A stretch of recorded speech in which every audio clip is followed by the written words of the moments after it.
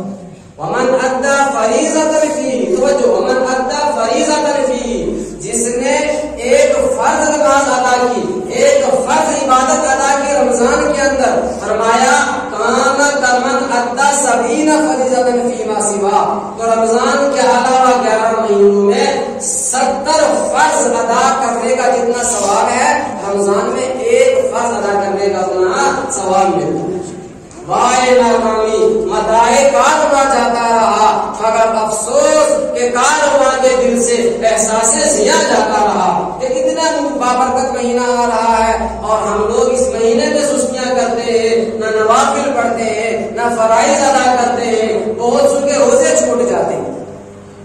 میرے بھائیوں، احترام رمضان، توجہ کیجیے گا، احترام رمضان کا تقاضا یہ ہے کہ وہ عورتیں کہ جن کو کچھ دن رمضان میں روزہ رکھنے کی چھوٹ ہوتی ہے اپنی ماحول کے دن میں، یہ بھی کھلے عام کھانے کی ان کو اجازت نہیں، چھپ کر کے کھائیں گے۔ یہ کون سا عجیب تماشا چلا جاتا ہے کہ رمضان کے اندر ہم لوگ ہمارے گھروں میں چولہے جل رہے ہوتے ہیں، پوچھا جاتا ہے کیوں، وجہ بتائی جاتی ہے کہ جی ان کے لیے ان کو روزہ معاف ہے، فلاں چیز ہے، فلاں چیز ہے۔ نہیں، احترام رمضان کا تقاضا یہ ہے آپ کے بچے اگر اسکول جا رہے ہیں تو ان کے ٹفن ان کے ہاتھوں میں نہیں جانے چاہیے، بیگ کے اندر چلے جائیں، چھوٹے بچے اگر ہیں۔ اسی طرح سے احترام رمضان کا تقاضا ہے کہ بیماروں کو جن حضرات کو روزہ معاف ہے، روزہ چھوڑنے کی گنجائش ہے، وہ بھی کھلے عام کھائیں گے پیئیں گے نہیں، اور وہ لوگ جو کھلے عام رمضان کے دنوں میں سگریٹ، نشہ، بیڑیاں تو کسی قسم کے اس نشے میں مبتلا ہے اور وہ کھلے عام اس کو کرتے ہیں، وہ سوچ رہے کہ ہم رمضان کی حرمت کو پامال کر رہے ہیں۔ ایک تو ہم نے روزہ نہیں رکھا اور دوسرا ہم کیا کر رہے ہیں کہ اللہ کے سامنے اپنی جرأت دکھا رہے ہیں کہ اللہ آپ نے کہا تھا رمضان میں روزہ رکھو، میں نے نہیں رکھا، اور آپ نے کہا تھا رمضان کا احترام کرو، میں نے نہیں کیا، کہ کھلے عام جو ہے روزے کی میں حرمتی کر رہا ہوں، جو کرنا ہے کرو۔ یہ تو اللہ سے جنگ کے مترادف ہے کہ اللہ کہہ رہے ہیں نہیں روزہ رکھو اور ہم کہہ رہے ہیں اللہ میں روزہ نہیں رکھوں گا اور ساری دنیا کو بتاؤں گا میں نے روزہ نہیں رکھا۔ اس لیے احترام رمضان کا تقاضا ہے کہ جن معذورین حضرات بھی چھپ کر کے وہ کھائیں پیئیں، جن کو معاف ہے وہ معلوم کر لیں علماء کرام سے، مفتیان نظام سے، خود ہی اپنے اوپر فقہ فتنہ کرنے لگ جائیں کہ آج سر میں درد ہے بیمار ہو گیا روزہ چھوڑ دیں، آج پیٹ میں درد ہے بیمار ہو روزہ چھوڑ دیں۔ ایسا نہ کریں، علماء کرام سے معلوم کر لیں کون سی بیماری میں روزے چھوڑنے کی اجازت ہے، کون سی میں نہیں ہے اجازت۔ تو فرمایا حدیث میں کہ سب سے پہلا جعل اللہ صیامہ فریضہ، کہ اللہ نے اس کے روزوں کو فرض کر دیا ہے، وقیام لیلہ تطوعا، اور اس رات میں قیام کو یعنی تراویح کو اللہ نے لازم کر دیا ہے۔ اس رات کے اندر تراویح بھی پڑھنی ہے رمضان کے اندر. اور تراویح کتنی رکعتیں ہیں؟ وَهِيَ 20 رَكَعَةً. اس میں فتاوی شامی کے اندر لکھا ہوا ہے 20 رکعتیں کہ تراویح 20 رکعتیں ہیں اور ساری امت کا اس پر اجماع ہے. حضرت عمر رضی اللہ تعالیٰ عنہ نے اپنے زمانے میں 20 رکعت تراویح جماعت کے ساتھ شروع کرائی تھی اور امت کا اجماع چلا آ رہا ہے. اسلام نے سعودی عرب میں کتاب لکھی ہے التراویح 20 رکعتاً من اکثر 1000 عام فی الحرمین کہ حرمین کے اندر تراویح 1000 سال سے 20 رکعت ہوتی آ رہی ہے. ہمارے لیے یہ حجت نہیں ہے لیکن 1000 سال سے وہاں آ رہی ہے تراویح. اس کا مطلب ہے کہ 1000 سال سے لگاتار ساری امت کا اجماع ہے کہ تراویح 20 رکعت پڑھی جائے. اور ایک چھوٹی سی بات اور میں ذکر کرتا ہوں کہ ہم رمضان کے علاوہ کتنے فرائض دن میں پڑھتے ہیں؟ 5 نمازیں فرض ہیں. ان 5 نمازوں کی کل رکعتیں 20 بنتی ہیں فطر کو لے کر. اور آپ کو وہ بھی معلوم ہوگا کہ قیامت کے دن جب حساب و کتاب ہوگا, حساب و کتاب میں وہاں روایت میں آتا ہے کہ پہلے فرض چیک کیے جائیں گے.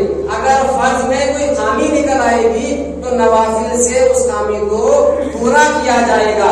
اس لیے اللہ نے تراویح کی نماز 20 رکعت دی کہ ان 20 رکعت میں اگر کوئی خامی ہو جاتی ہے تو رمضان کے اندر جو آپ 20 رکعت پڑھیں گے قیامت میں یہ خامی اس کے برابر میں پوری کر دے گی اس کو. اس لیے تراویح 20 رکعت یہ مرد حضرات اچھی طرح جانے, مسجد کے اندر بیٹھ کر کے پڑھنے کی کوشش کریں, جماعت کے ساتھ پڑھنے کی کوشش کریں. اور اس کے علاوہ اپنے اپنے محلہ مساجد میں بھی تراویح کا اہتمام کریں. اور اگر مل سکے کہیں حافظ تو مکمل قرآن تراویح کے اندر سننے کی کوشش کریں. ایک تراویح 20 رکعت سنت مؤکدہ ہے, یہ الگ سنت ہے. اور اس تراویح کے اندر ایک قرآن کریم کم سے کم سننا یہ الگ سنت ہے. کوشش کریں کہ اس سنت پر بھی عمل کیا جائے. لیکن اگر کہیں حافظ قرآن دستیاب نہ ہو تو پھر آپ دوسری تراویح سے تراویح کبھی نہ چھوڑیں. تراویح کی لازم ہے. فرمایا وجعل قیام اللیل تطوعا, اس رات کے اندر قیام کو تراویح کو بھی اللہ نے لازم کر دیا ہے. اور تیسرا عمل, یہ رمضان کے عمل, پہلا عمل ہے روزہ, دوسرا عمل ہے تراویح, تیسرا عمل ہے حدیث میں آتا ہے من فطر فی صائما کان له مغفرۃ لذنوبہ وعتق رقبتہ من النار وکان له مثل اجرہ من غیر ان ينقص من اجرہ شیء. کہ رمضان کے اندر کسی روزے دار کو افطار کرانے کا بھی اہتمام کرنا چاہیے کہ جس نے کسی ایک روزے دار کو افطار کرایا. افطار کرانا بھی رمضان کا عمل ہے. تو جس نے کسی ایک روزے دار کو افطار کرایا 3 انعام اس کو ملیں گے. نمبر 1 کان لہ مغفرۃ لذنوبہ, اللہ اس کے افطار کرانے والے کے گناہوں کو معاف کر دے. پہلا انعام, افطار کرانے والے کے گناہوں کو اللہ معاف کر دیں گے. دوسرا انعام وعتق رقبتہ من النار, کہ اللہ تعالی جہنم سے اس کے لیے آزادی کا پروانہ دے دیتے ہیں. افطار کرانا چھوٹا سا عمل, 2 بڑے انعام. تیسرا انعام فرمایا وکان لہ مثل اجرہ من غیر ان ينقص من اجرہ شیء, کہ روزہ رکھنے والے کو اس روزے کا جتنا ثواب ملتا ہے افطار کرانے والے کو بھی اس کے روزے کا برابر ثواب ملتا ہے. اور اس روزہ رکھنے والے کے اپنے ثواب میں کوئی کمی نہیں کی جائے گی. اس کو ذہن میں رکھنا. بعض لوگوں کو جب کہیں بلایا جاتا ہے کہ آپ آئے, ہم آپ کی افطاری کا نظم کرتے ہیں, ہم آپ کو افطار کرائیں گے, وہ لوگ اپنے گھروں سے کھجوریں ساتھ لے آتے ہیں کہ ہم اپنا ثواب اس کو کیوں دیں. مولانا یہ آپ کا ثواب نہیں ہے, یہ ثواب اللہ کی جانب سے بطور انعام کے مل رہا ہے. اس کو آپ دیں یا نہ دیں اس کو تب بھی اللہ دیں گے. تو تیسرا 3 ثواب ملیں گے. ایک گناہوں کی بخشش, دوسرا جہنم سے آزادی, تیسرا ہے کہ اس کو بھی روزہ رکھنے کا برابر ثواب ملے گا. یہ 3 انعام ملیں گے. لیکن اب ایک سوال ذہن میں آتا ہے, یار روزے دار کو افطار کرنے کتنا بڑا عمل تو ہے, لیکن پیٹ بھر کر کے ہر کوئی کو نہیں کھلا سکتا ہے نا. کیسے کھلائیں گے؟ کچھ غریب ہوتے ہیں, کچھ فقیر بھی ہوتے ہیں, کچھ کے پاس اتنی آمدن نہیں ہوتی ہے, مشکل سے اپنا گھر چلتا ہے. تو اللہ کے نبی صلی اللہ علیہ وسلم سے صحابہ نے عرض کیا کہ افطار کرانے کا مطلب کیا ہے, مطلب تو ہمیں سمجھائیں. لیس کلنا یجد ما نفطر به الصائم, یہ بیہقی شریف کے حدیث میں نے پہلے پڑھی تھی خطبے میں کہ ہم میں سے ہر کوئی اتنی مقدار میں نہیں پاتا ہے کھانا کہ جس سے وہ روزے دار کو افطار کرائے. اللہ کے نبی صلی اللہ علیہ وسلم نے عجیب جملہ فرمایا کہ یؤتی اللہ ھذا الثواب علی مذاقۃ لبن شخص ایک گھونٹ دودھ پلا کر بھی افطار کرا دے یا ایک گھونٹ پانی پلا کر کے افطار کرا دے، یا پھر تیسرا فرمایا اگر ایک کھجور کھلا کر کے بھی افطار کرائے گا اللہ یہ ثواب اس کو بھی دے گا، اس کو بھی یہ ثواب ملے گا۔ البتہ جو پیٹ بھر کر کے کھلائے گا اس کا ثواب اس سے ڈبل ہو جائے گا۔ ایک تو یہ 3 ثواب ملیں گے، اس سے ڈبل کیا ہوگا؟ فرمایا ومن اسقى صائما، کہ جس نے کسی روزے دار کو پیٹ بھر کر کے کھلا دیا اللہ تعالیٰ اس کو حوض کوثر سے وہ جان نصیب کریں گے کہ جنت میں داخل ہونے تک دوبارہ اس کو پیاس نہیں لگے گی، محمد رسول اللہ صلی اللہ علیہ وسلم کے ہاتھوں سے۔ تو مختصراً میں عرض کر رہا ہوں کہ رمضان آ رہا ہے، ایک روزوں کا بھی اہتمام کریں، تراویح کا بھی اہتمام کریں، کسی روزے کی افطاری کا بھی اہتمام کریں کہ اپنے دوستوں کو اپنے احباب کو اور ان کو بھی روزہ افطار کرایا کریں، پیٹ بھر کر کے کھلا دیں۔ چوتھی چیز پیٹ بھر کر کے کھلا دیں تو زیادہ افضل ہے۔ اس کے علاوہ رمضان کے مہینے میں تلاوت قرآن کریم کی بھی کثرت کریں۔ روزے کا رمضان کا اور قرآن کا آپس میں گہرا رشتہ ہے، اسی طرح سے ذکر اللہ کی بھی کثرت کریں۔ ایک حدیث میں آتا ہے بحقی شریف کی حدیث ہے مشکات شریف کے حوالے سے کہ جنت کے رمضان کے اندر 4 چیزوں کی کثرت کرنی چاہیے۔ پہلی چیز ہے کہ اکثر من ذکر لا الہ الا اللہ، کہ لا الہ الا اللہ کثرت سے پڑھا کریں۔ دوسری چیز فرمایا گناہوں سے استغفار کیا کریں، اس کے نام کہتے ہیں استغفر اللہ۔ تیسری چیز فرمایا کہ اپنے لیے جنت کی دعا کیا کریں، اس کو ہم کہتے ہیں اسألک الجنہ، کہ اللہ ہم آپ سے جنت طلب کریں۔ اور چوتھی چیز فرمایا کہ جہنم سے پناہ مانگا کریں۔ اس کو ہمارے اکابر نے 4 جملوں میں ذکر کیا ہے، لا الہ الا اللہ ونستغفر اللہ ونسألک الجنہ ونعوذ بک من النار۔ لا الہ الا اللہ ونستغفر اللہ ونسألک الجنہ ونعوذ بک من النار۔ اس کی بھی رمضان میں کثرت کریں۔ اللہ کرے کہ ہم رمضان کو مکمل حاصل کرنے والے بن جائیں اور رمضان کی خیرات و برکات کو لینے والے بن جائیں۔ وآخر دعوانا ان الحمد للہ رب العالمین۔